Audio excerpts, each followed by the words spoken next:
सुबह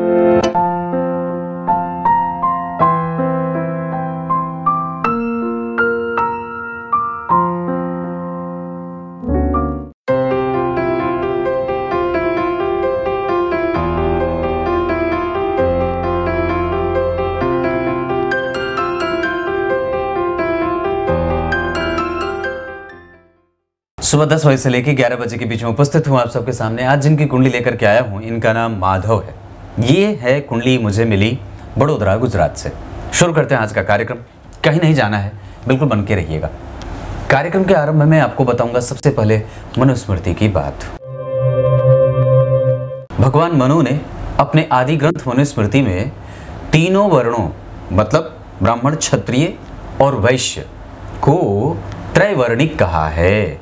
और उन्होंने वहाँ बात कही कि इन तीनों वर्णों के अतिरिक्त शूद्र वर्ण के भी जो लोग हैं, शूद्र जो जन्म से हैं, उनको कभी भी गर्भाधान से लेकर के अंत्येष्टि तक, हालांकि शूद्र को अशौच कम लगता है या दोष कम लगता है, बाकी के जो तीन लोग हैं उनमें ब्राह्मणों को अलग दोष लगता है, क्षत्रियों को अलग लगता है, वैश्य को अलग विधान से शौच और शौच का दोष लगता है।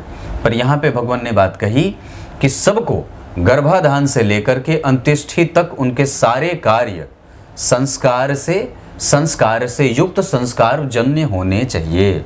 भगवान ने बड़े अच्छा श्लोक लिखा, वैदिक ही कर्म भी पुण्यैर्निषेकादिर्द्विजन्मनाम कार्यः शरीरः संस्कारः पावनः प्रेत्य चेह च।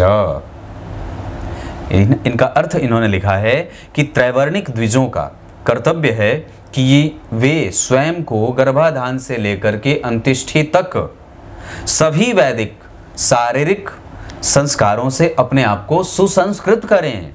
ब्राह्मण, क्षत्रिय, वैश्य, क्लियर है? मतलब वक्त पे यज्ञोपवीत से लेकर के, मैंने बात कही थी ना, गर्भाधानम पुंसवनम सीमंतो जात कर्म च, जितने भी संस्कार हैं वो सारे बिल्कुल ही वक्त पे होने चाहिए, तय समय के हिसाब से। अब आइए आपको विश्लेषण पे लेके आता हूँ। अब आइए आपको मैं इनकी कुंडली पे लेके आता हूँ। ये कुंडली बनी है सिंह लग्न की, स्थिर लग्न की कुंडली, और शीर्षोदय राशि। शीर्षोदय राशि मतलब जो सिर की तरफ से उदय होती हो, जिसका काम रुकता बड़ा नहीं है, या फिर वो बड़ी ही एक्टिव राशि होती है। शीर्षोदय और पृष्ठोदय दो तरह के, और ये दो तरह की राशियां होती हैं, जिसमें शीर्ष से उदय होने वाली राशियों को शीर्षोदयी राशि कहते हैं, और पृष्ठ की तरफ से मतलब पीठ की तरफ से उदय होने वाली राशियों को पृष्ठोदय राशि कहते हैं। वैसे ये कुंडली सिंह लग्न की बनी तो इस कुंडली के लिए कारक ग्रह के रूप में 3 ग्रह महत्वपूर्ण होंगे, सूर्य, मंगल और गुरु, और परस्पर ये तीनों त्रिकोण के अधिपति होते हैं, लग्न, पंचम और नवम के।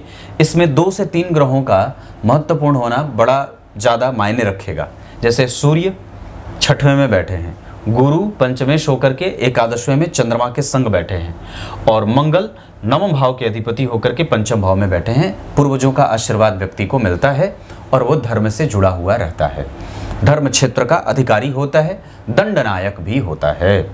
इनकी कुंडली में पंचांग इनको इनका बना है, माघ माह में इनका जन्म हुआ है, उत्तरायण शिशिर ऋतु शुक्ल पक्ष के एकादशी तिथि।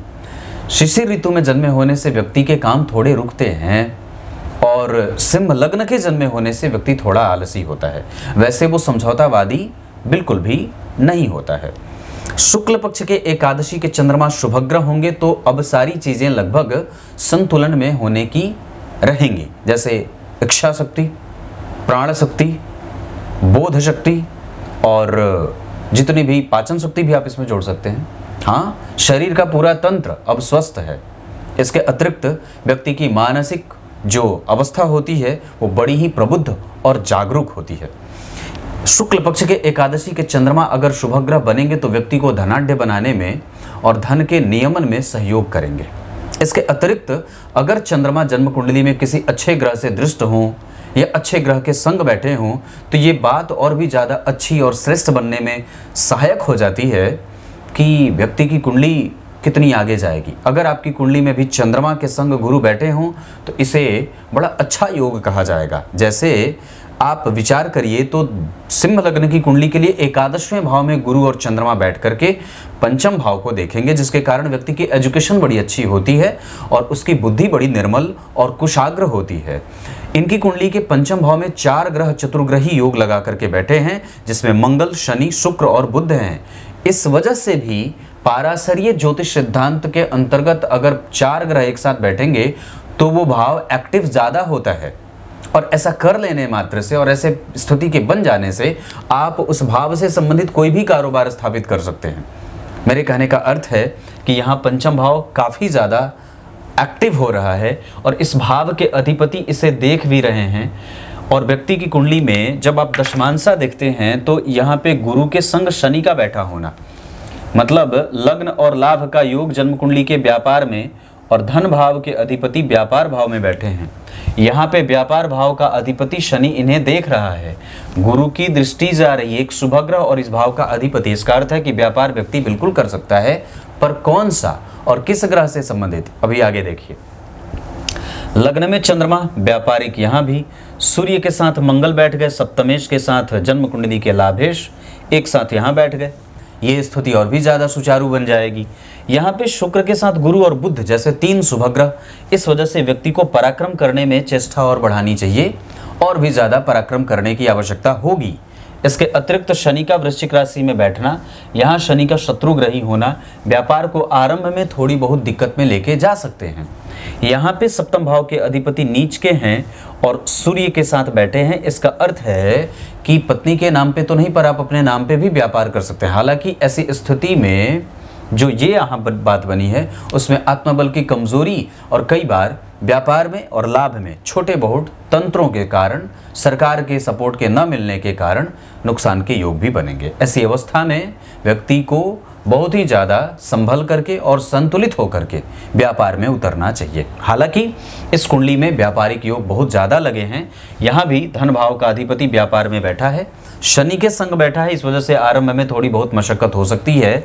हालांकि लग्नेश शत्रुग्रही होकर के लग्न को देख रहे हैं तो आरंभ में या शनि की दशा में या गुरु में भी थोड़े बहुत दिक्कत पे योग बन सकती है। परंतु अब बात बनेगी कि बुध कैसा है। तो आपकी कुंडली में बुध जो है वो गुरु की राशि में और गुरु बुध की राशि में, गुरु और बुध के परिवर्तन के कारण आपकी कुंडली में ये एक अच्छा योग बनेगा, क्योंकि सप्तम भाव के अधिपति शनि जो व्यापार के अधिपति होते हैं इस कुंडली के लिए, और वो बुध जैसे व्यापार के कारक ग्रह बुध के संग बैठे हैं और पंचम भाव में बैठे हैं। और मैं समझता हूं कि वो अस्त भी नहीं है, क्योंकि सूर्य जो है वो 22 डिग्री के हैं और बुध जो है वो 28 डिग्री के हैं, तो ऐसे में बुध अस्त होंगे नहीं। इस कारण से ये कुंडली अंततोगत्वा व्यापारिक सिद्ध हो जाती है। अब बात बनेगी कि चंद्रमा कैसे हैं। चंद्रमा आपकी कुंडली में उच्च की राशि को भोग करके अभी तुरंत निकले। मिथुन राशि के अधिपति बुध ने इन्हें देखा है और शुक्र जन्म कुंडली में वहीं बैठे हैं जो दशम भाव के अधिपति हैं। आपकी कुंडली में कौन कौन से भाव के अधिपति एक साथ बैठे हैं भगवान? एकादशवें भाव के अधिपति दशम भाव के अधिपति के साथ पंचम भाव में योग कारक स्थिति बना करके महाभाग्यशाली योग बना रहे हैं। ये स्थिति व्यक्ति की कुंडली को लाभान्वित करने वाली, धन के समायोजन, बुद्धि की विकसित होने का प्रमाण और प्रामाणिकता से ये बात पुष्ट करते हैं कि व्यक्ति कोई भी व्यापार अवश्य करता है, क्योंकि व्यापार करने के लिए धन कहाँ से आए, तो धन भाव के अधिपति जन्म कुंडली में सुख भाव में, धन से सुख, और इस भाव के अधिपति परिवर्तन के साथ, इस वजह से धनेश का और जन्म कुंडली में पंचम भाव के अधिपति का एकादशवें भाव के अधिपति के साथ परिवर्तन महान राजयोग बनने के कारण निसंदेह व्यक्ति धनवान भी होगा, क्योंकि चंद्रमा आपकी कुंडली में पहले ही अगर सिद्ध और बलवान हो रहे हैं, धन के अधिपति बुध धन के कारक के साथ परिवर्तन योग कर रहे हैं, लाभेश भी होने के कारण, इस वजह से। और तीसरी बात, नवम भाव के अधिपति पंचम भाव में गुरु से दृष्ट, इस वजह से भाग्य और पुरखों का बल भी कुंडली को प्राप्त है। दशमांशा कुंडली में लग्नेश का लग्न को देखना, चंद्रमा व्यापारिक ग्रह मिथुन राशि में, यहाँ तुला के व्यापारिक कुंडली बना रहे हैं। यहाँ पे मिथुन राशि में जिसका अधिपति बुध स्वग्रही होकर के शुक्र जैसे वणिक ग्रह के संग बैठा है। व्यापारिक तो नहीं कहूँगा, पर उसे मैं सामान्यतः समझूंगा कि वो लाभेश जन्म कुंडली में भाग्येश के संग बैठे हैं, पंचम भाव और नवम भाव के अधिपति एक संग। रिसर्च के क्षेत्र में भी व्यक्ति का काम आगे अच्छा चलेगा, वो दिमाग अच्छा लगा लेगा अपने कार्य क्षेत्र को लेकर के। दशमांश कुंडली में लग्न के अधिपति बनते हैं शनि और दशम भाव के अधिपति बनते हैं मंगल। और शनि और मंगल का संबंध आप देखें तो एक दूसरे से छठवें आठवें का बन रहा है, परंतु शनि थोड़े गड़बड़ में जरूर हैं, लेकिन लाभेश के संग कम से कम बैठे हैं। इस वजह से अच्छे भाव के अधिपति और प्राप्त करने वाले भाव के अधिपति, अपने बल पे काम करने और अपने आप को सिद्ध करने वाले भाव के अधिपति के साथ जन्म कुंडली में लग्नेश के बैठने के कारण आप इस पे भी विचार कर सकते हैं। अब बात रहे कि किस चीज का, किस ग्रह से संबंधित विचार किया जाए। मैंने इस पे कार्यक्रम बनाया था और ये बात कही थी कि सूर्य से 10 घर आगे गिनिए कि कौन सा भाव बना है। तो सूर्य से 10 घर आगे शुक्र की राशि बनी है, जिसके अधिपति जन्म कुंडली में शत्रु के घर में बैठे, यानी कि हालांकि गुरु से दृष्ट है ये भाव भी और ये भाव भी, पर इसे यहीं पे रोक के रखना चाहिए। और उसके बाद चंद्रमा से 10 घर आगे गिनते हैं तो वो बात गुरु की बनती है, वो गुरु के संग ही बैठे हैं। इसका अर्थ है कि चंद्रमा के पास पहले से पक्ष का बल था और वो गुरु के संग बैठे हैं, पंचमेश के संग बैठे हैं। ये बात यहाँ पे तो चंद्रमा और सूर्य में अब बात बनती है कि सूर्य लग्नेश होकर के छठवें भाव में राहु जैसे ग्रह के प्रभाव में, और उनके ठीक पीछे इतने सारे ग्रहों का प्रभाव सूर्य के प्रभावों को कमजोर करेगा। साथ ही साथ चंद्रमा और सूर्य में सूर्य बलवान नहीं है, चंद्रमा ज्यादा बलवान है। इसके अतिरिक्त षडबल में भी चंद्रमा के पास बल ज्यादा है। नवमांश कुंडली में भी चंद्रमा लग्न में, यहाँ पे भी चंद्रमा जो बैठे हैं वो कम से कम बहुत अच्छे भाव में बैठ रहे हैं। ये बात तीनों ही अच्छी है। अब बात करते हैं शुक्र और गुरु की। तो शुक्र और गुरु में से गुरु के पास बल थोड़ा ज्यादा होगा। वैसे एक बात और बता दूं तो विभिन्न वर्ग चार्ट में भी अगर आप देखेंगे तो नवांश कुंडली में भी गुरु वर्गोत्तम या फिर अपनी राशि के, यहाँ पे भी गुरु मित्र की राशि में, और D10 चार्ट में भी जो गुरु की स्थिति बनी है उसके आधार पे वो गुरु वहीं पे, मतलब दशमांशा कुंडली में भी यही बैठ रहे हैं। इसका अर्थ होगा कि व्यक्ति को गुरु से संबंधित, और दूसरी बात एक और भी सिद्धांत काम करता है कि जिस भाव में बहुत सारे ग्रह बैठे हों, जैमिनी ज्योतिष ये कहता है कि वो भाव स्वतः ही बलवान हो जाता है। उस भाव से संबंधित आप कोई भी कारोबार कर सकते हैं। इसका अर्थ होगा कि व्यक्ति की कुंडली में देवगुरु बृहस्पति से संबंधित कोई भी कारोबार किया जा सकता है। उससे संबंधित कारोबार होते हैं खाने पीने से संबंधित, स्टेशनरी, बुक शॉप और स्कूल ड्रेस, कपड़े का काम, इसके अतिरिक्त फलों का काम, ड्राई फ्रूट का काम। इसके साथ साथ शुद्ध इनकम जितना ज़्यादा हो सके धर्माचरण करके, धर्म से जुड़ करके, धार्मिक लोगों के साथ गतिविधि में जा करके, पांडित्य करके, पांडित्य का काम करके, कर्म कांड करा करके, और ऐसे गतिविधियों में जहाँ से शुद्ध ही धर्म क्षेत्र की सुरक्षा होती हो, ऐसे क्षेत्र से जुड़ करके निश्चित रूप से व्यक्ति धन कमा सकता है। क्लियर है? इस कुंडली में धन ठीक है, इस कुंडली का करियर ठीक है, और इस कुंडली का नवांश भी थोड़े बहुत आमूल चूल परिवर्तन के साथ ठीक होगा। वैसे इस कुंडली में यहाँ पे जो स्थिति बनी है नवांश कुंडली के तीसरे भाव में, वो बहुत अच्छी बनी है। दशमांशा कुंडली में 12वें भाव के अधिपति का सप्तम में आना भी एक तरीके से अपने जन्म स्थान से पूरब की तरफ जाकर के व्यक्ति व्यापार या कोई भी कारोबार कर सकता है। इस कुंडली के लिए एक अंक बहुत अच्छा हो, यानी कि 1 तारीख बहुत अच्छी रहेगी। इस कुंडली के लिए धनु और मेष राशि के साथ साथ मिथुन राशि के जातक भी ठीक रहेंगे।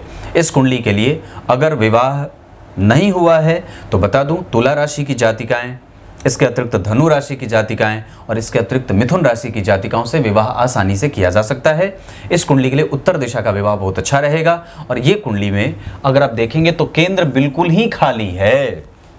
अब जब 1990 का जातक है और केंद्र बिल्कुल ही खाली है, इसका अर्थ होगा कि अब इनको इसी वजह से कई बार आरंभ में मशक्कत, दिक्कत और परेशानियों से होकर के गुजरना पड़ता है। इसका अर्थ होगा कि कुंडली के पास जो थ्रस्ट पावर है, जो बल है, वो थोड़ा कम सा है ना, वो कम सा है, जिसके कारण हमें इस कुंडली में लग्नेश को बल देने की आवश्यकता है। लग्नेश या लग्न पे किसी शुभ ग्रह की दृष्टि नहीं होने के कारण कुंडली को कमजोरी मिल रही है, कुंडली कमजोर सिद्ध हो रही है। वैसे लग्न की जो डिग्री बनी है 20 डिग्री की है, ये युवावस्था का प्रबुद्ध लग्न कहा जाएगा। चंद्रमा मृगशिरा नक्षत्र में कारक ग्रह के नक्षत्र में बैठे हैं।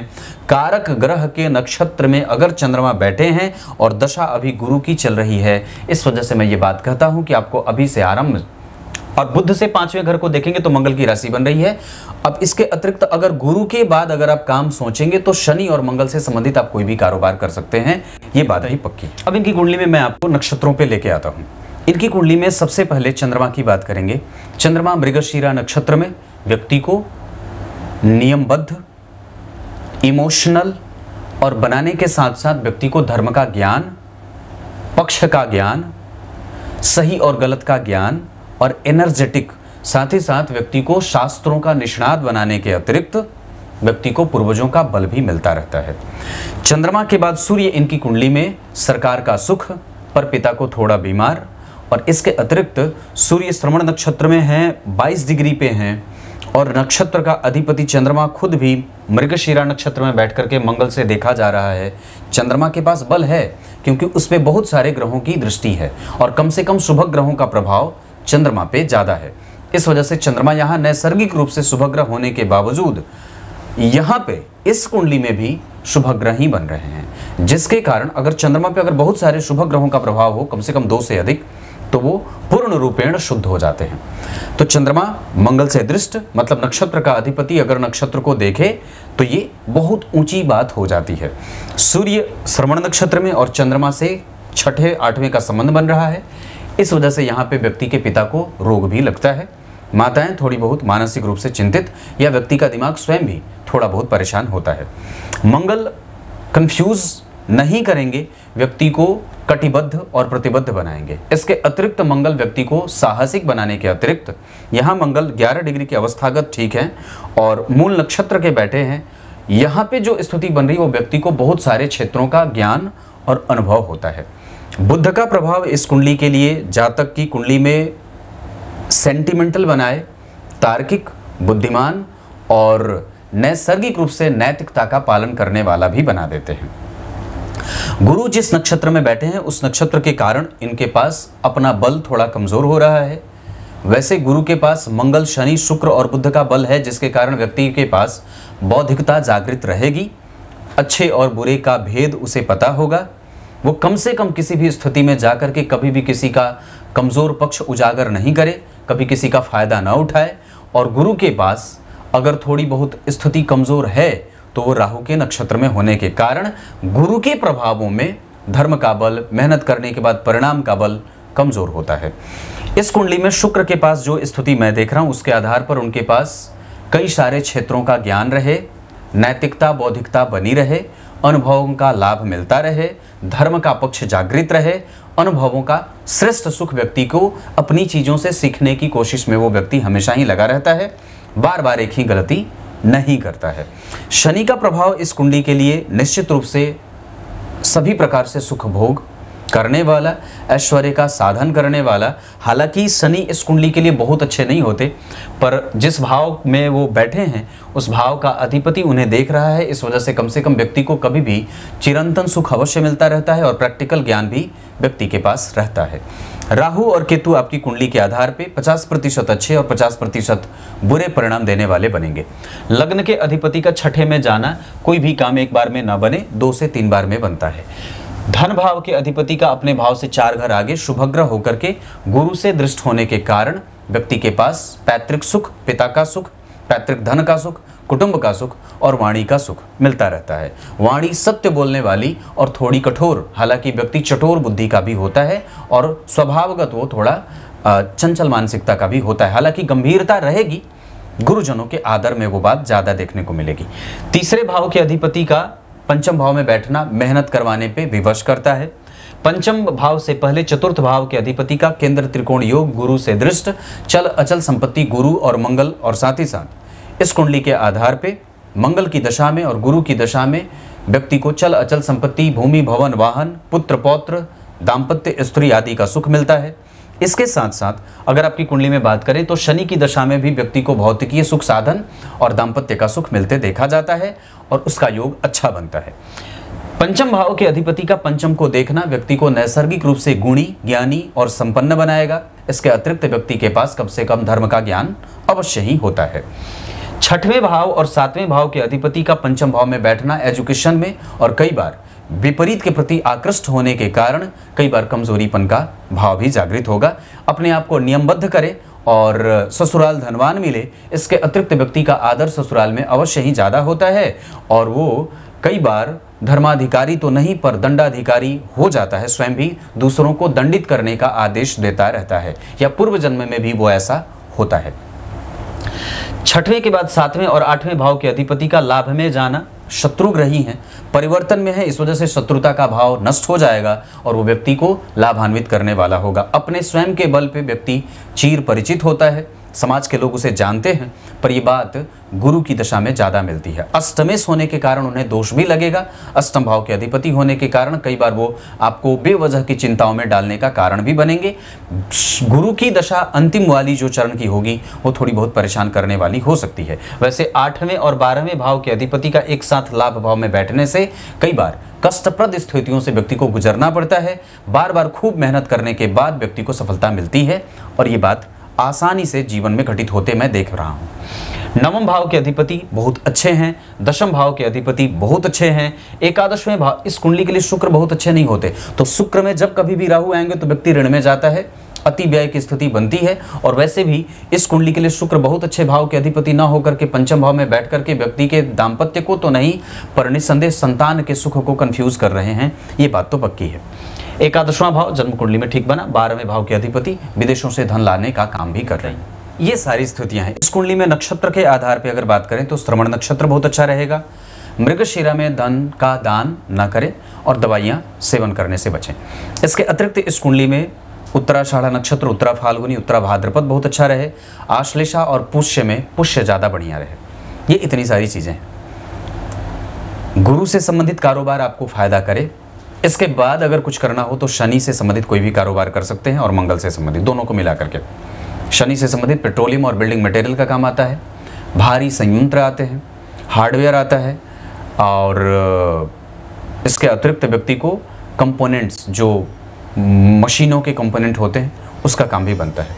इसके साथ साथ आप पेट्रोलियम और कई बार रासायनिक चीज़ों की दुकान या फिर रासायनिक संबंध, रसायन से जो चीज़ें जुड़ी होती हैं, उसका काम भी आपकी कुंडली में बनता है। कुछ इसी तरीके से आज के कार्यक्रम का समापन करते हैं। तब तक के लिए इजाज़त दीजिए, कल एक बार फिर से उपस्थित होंगे आप सबके सामने। तब तक के लिए बहुत बहुत नमस्कार।